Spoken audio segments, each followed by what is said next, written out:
Bonjour à toutes, bonjour à tous. Nouveau journal des produits de bourse de l'Obsa, journal du mardi 10 décembre, avec une semaine qui s'annonce économiquement parlant très calme pour les marchés européens.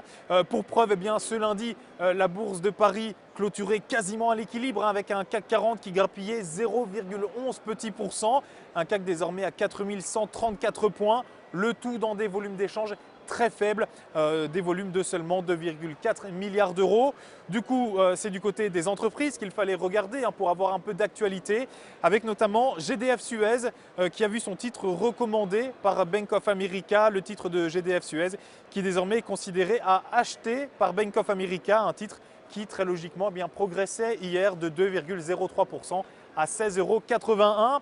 Tout le contraire de Danone qui lui était victime d'une dégradation de son titre par BNP Paribas et Danone qui cédait du coup 0,17%. Et puis du côté de ADS, on a annoncé un plan de restructuration d'envergure avec 5800 suppressions de postes. Une annonce qui faisait gonfler le titre du constructeur aéronautique de 0,82% pour un titre désormais à 50,49 €. Ici, maintenant, aux États-Unis, la journée était relativement calme, en tout cas au regard des indices, puisque le Dow Jones, à quelques minutes de la clôture, affichait plus 0,04%. Le Nasdaq et le S&P 500 étaient respectivement plus 10 et plus 17%.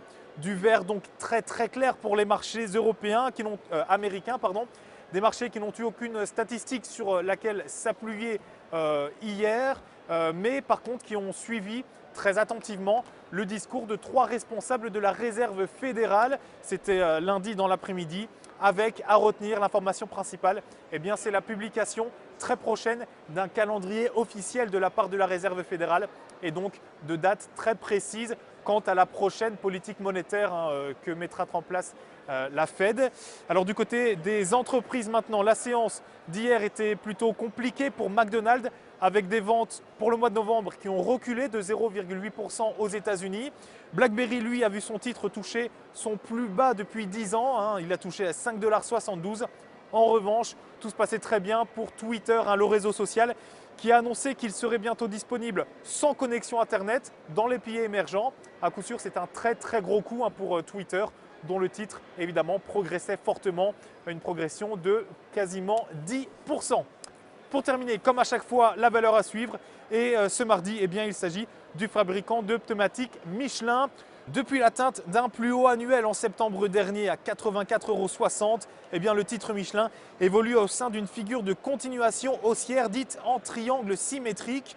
La zone basse de cette figure a constamment soutenu les cours depuis septembre. Récemment, le titre a de nouveau rebondi sur celle-ci et depuis, engage même un mouvement de reprise. Du coup, tant que 76 € reste un niveau de support, Michelin vise une hausse de 84,60 €. C'est le sommet de l'année 2013, voire 90 € en extension. La stratégie qui vous est proposée pour jouer cette valeur, c'est l'achat du Warrant Call Michelin à D733T d'Unicredit. Son prix d'exercice 80 €, sa date d'échéance le 7 juin 2014.